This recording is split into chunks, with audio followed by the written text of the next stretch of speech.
there, it's Christy with the Chirp YouTube channel.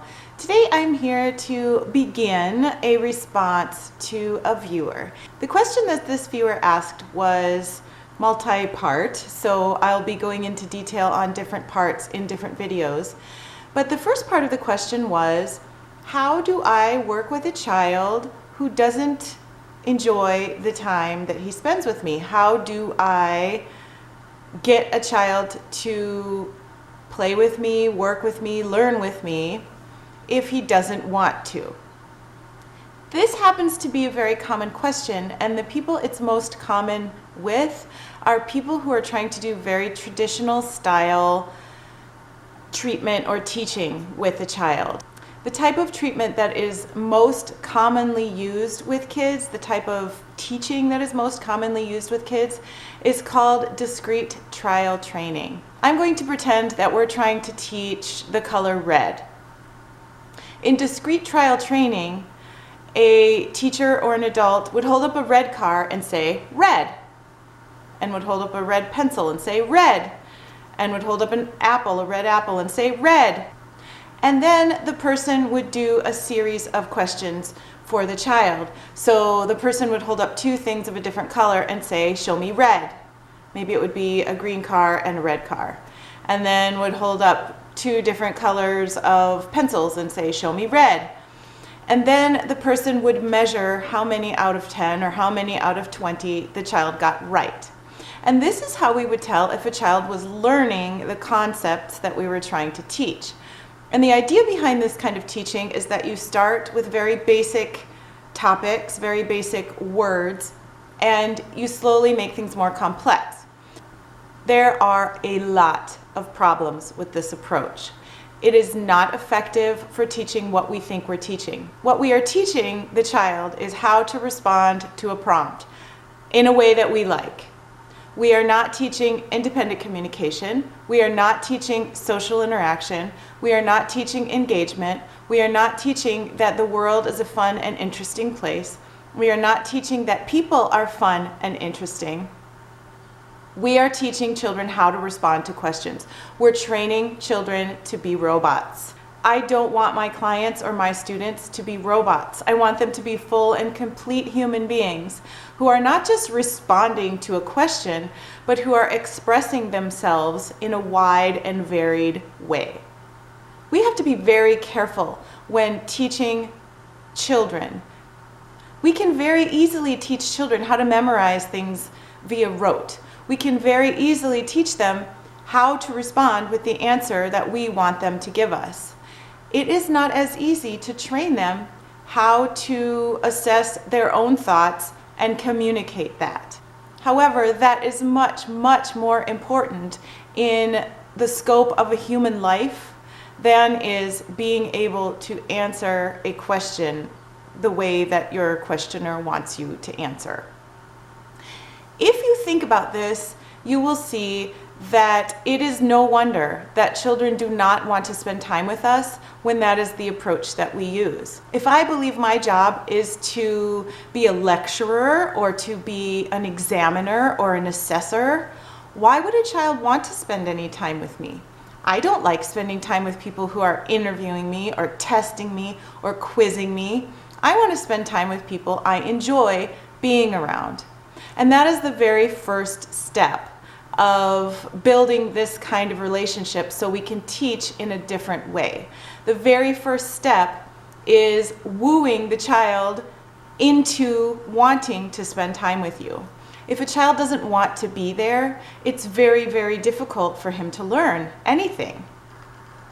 Rather than thinking of myself as a lecturer or a teacher or an examiner, I need to start thinking of myself as someone who facilitates the child's own exploration of the world and who creates in the child an increased engagement, interest, and curiosity about the world. That is the way a child is going to learn. I need to stop asking kids so many questions, especially as the adult in a child's life, especially if the child has some sort of a delay or a disorder. We ask them questions all the time. What color is this? Who is this? What's mommy doing? Why is the baby crying? We ask them all sorts of questions. And believe it or not, if you listen back to all those questions that I just said, you already know the answer to all those questions that you're asking the child. You already know what mommy's doing. You already know why the baby's crying. You already know what color that is. It's unreasonable to ask someone a question to which you already know the answer. That's disrespectful, and children know that. If I keep asking children what color something is, they're going to stop answering me because they know I already know it. It's a meaningless question. Children are not stupid, even if they are delayed. And they don't like to answer a lot of questions. They feel like they are on the spot. When we bombard children with questions like that, it feels to them as if they are being tested. And nobody likes to live all day long, every day, as if they're doing a 24/7 quiz. It's not very fun. So we need to stop asking so many questions. Instead, we need to start commenting on things that the child does. Instead of saying, "What color is this car?" we can say, "The red car is driving down the road." We can talk about what we're doing as we're playing. This is how we teach vocabulary. I'm going to assume that we're going to try to teach a little boy some basic everyday household words. And the way that we're going to do that is by having a toy house. So I have the house out and I bring out a box that's full of all the things inside the house. And what I do, because I'm a speech language pathologist, is have a requesting board with pictures of all of the items in my box, like the couch, the baby, the mama, the crib, the bed, the chairs, the table, the other sisters, all of those kind of things. I have pictures of them all on my board, and the child requests, using a communication book, which thing he wants first. If you don't care to go to that level, that's totally fine. You still should have all of the toys in a box that go in the dollhouse, and each time you play, as you get them out, you label the items for the child. We don't take it out and say, "What is this?" I take it out and say, "Chair," and I hand it to the child. The more times we do this, the more these words and the visuals that accompany them are going into the child's brain. Eventually, you can start asking, "What do you want first, chair or couch?" And then the child can start verbalizing some of these vocabulary words back to you. This is why play is so important. You can see that by using a toy house, many of the vocabulary words of living in a home, being a human being, are very easy to teach. Of course, once we teach the nouns, the object words like couch and chair and mommy and daddy and baby, then we start teaching verbs, which are action words. And we teach these by having the mommy and the daddy and the baby do things. I might pick up the mommy and have her jump and say, "Mommy, jump!" Or I might just say, "Jumping." I might put the baby to bed and say, "Sleeping." I'm commenting on what's happening. If my child that I'm working with decides to put daddy in the car, I say, "Daddy driving." If the child decides to put them all at the kitchen table, I say, "Eat. Time to eat. Mommy eating. Daddy eating. Baby eating." I am commenting. Commenting instead of questioning means that instead of asking the child what's going on, I am labeling what is going on. I know what's going on. The child knows what's going on. I am putting the words on the action. And that's how kids learn. This is how babies learn. This is how older kids learn too. As you begin to make your experience with this child more fun and more relaxed and not so quiz oriented and questions based and kind of forceful, we tend to take over our time with children so that we're the boss, they have to do what we say. As you sort of leave those things in your past, children start having a lot more fun with you. If they feel like they can direct their play and you will participate with them, this makes you a play partner and not a tester or a teacher or a lecturer or someone who's constantly trying to get them to do something they don't want to do. And if you think about it, we can teach almost anything in many different ways. It's very easy to have 2 different colors of cars, 2 different colors or 5 different colors of blocks when we're playing blocks. And at the beginning, we talk about how I'm putting a red block on the blue block, yellow block, green block. We repeat this over and over. I repeat the vocabulary for a long, long time, and then the child starts to join in. Then I give the child choices, green or blue block, and then the child starts choosing and verbalizing those words himself.